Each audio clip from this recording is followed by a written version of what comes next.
something that I struggled with, I told you that there was a 6 month part of my life.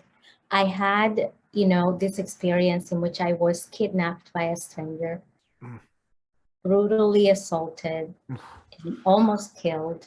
And I was a teenager, and I just felt like my life was over. And people kept telling me everything happens for a reason. Mm. Mm. You're going to be grateful that this happened to you. This is teaching you something, and it's beautiful because, in my culture, that's the through line is, look at the silver lining, go for the gratitude, go for the learning. And, one of that's really why I was feeling this darkness. It would not go away because I didn't allow myself to feel it, because I should have been grateful that I survived this. And then that I went through this demoralizing trial Mm. because he was going to pay for his crime. So I should have been just really, really grateful. And, to answer your question, I don't believe that everything happens for a reason. And I don't believe that we have to necessarily go through pain. I think, though, that when we do, validating that pain and experiencing it and allowing yourself to have a recovery time to heal it, and also having a network of people that are well versed in this language of compassion and validation Mm. and empathy is really the key. So I don't credit what I went through, like what doesn't kill you make you stronger. No, Mm. I made myself Mm. stronger.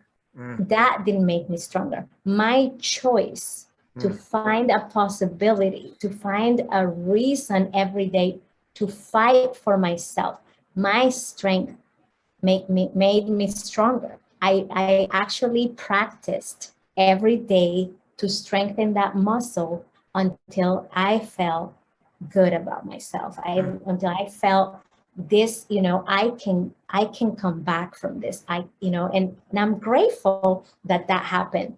Not that I Mhm. was kidnapped, but I'm grateful that, 19-year-old Elayna decided to stick around and have a bunch of kids Mm. and do a bunch of speeches and Mm. write a bunch of blog posts. I'm grateful for myself.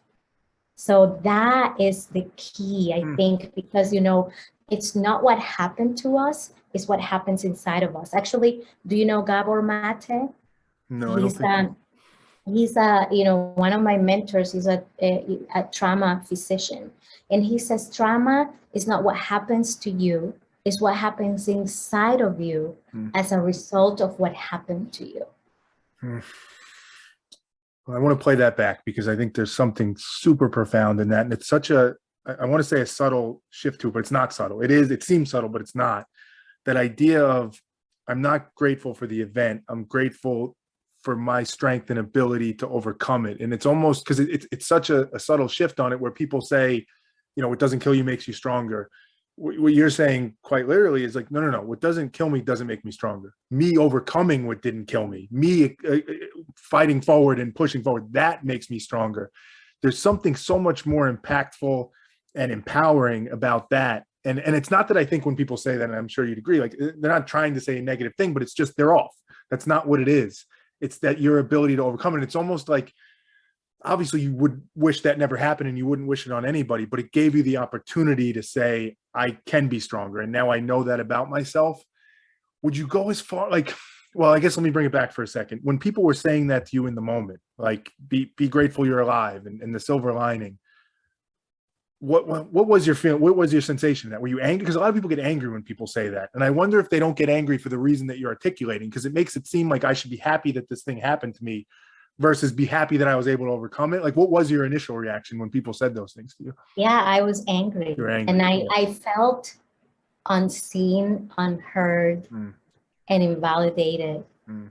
because in that moment what I want to feel is love, and Mm. it's hope, is and I'll tell you something that I rarely talk about this, but when I escaped the car, I was trapped in a car, and I escaped the car, and I was, my clothes were off. I had, I was bleeding everywhere. I could barely even walk.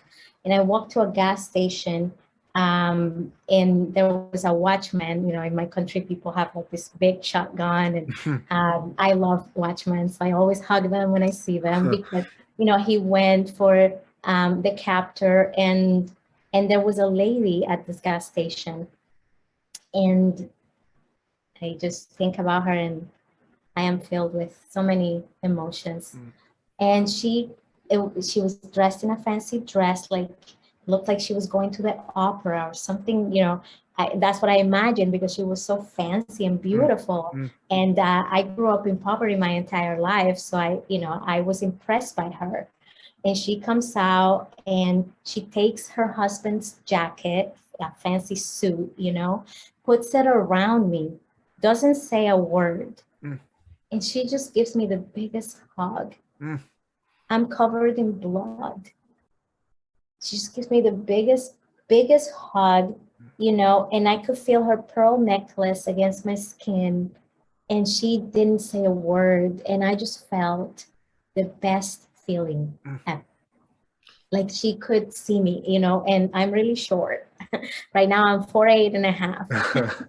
The half is very. Don't forget the half. I was going to say, always show the half. Yeah. And so she, I looked up at her and she looked down at me, and it was the most beautiful moment ever. And that moment helped me through. And it was more beautiful and more inspiring than any cliche saying that I heard after that. And there's something, again, I don't want to speak for you at all in this story, but I just can't help but notice it. I'll use the word symmetry. I don't know if that's the right word, but to go from like the darkest, horrible, the person that did it to you, obviously that experience, to that, in some ways it feels like it embodies what you've been saying about life in that 50-50, right? Like there's this dichotomy of life of, you see the ugliest, most imaginable thing that could arguably ever happen to a person. And then you see the beauty of life and the beauty of humanity and what people can do. And it sounds like your ability to say, I want to focus on this one. I want to focus on the beautiful part of it, which is, I mean, I can only imagine how hard that is in the moment, but there's something about that that's, I don't know, it gives hope in some ways.